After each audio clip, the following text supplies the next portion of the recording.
Hello everyone, welcome back with Zoe. Today we are going to talk about some body gestures and the different ways of looking. So we use non-verbal communication skills as well to convey our message. So let's get started. Blink, wink, glare,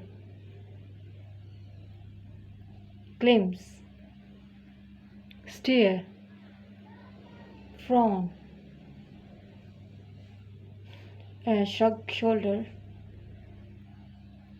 nodding head. It can be in two ways, yes, no. Sign of agreement, sign of disagreement. Wave your hand, like wave hand. I'm waving, yeah. Peep,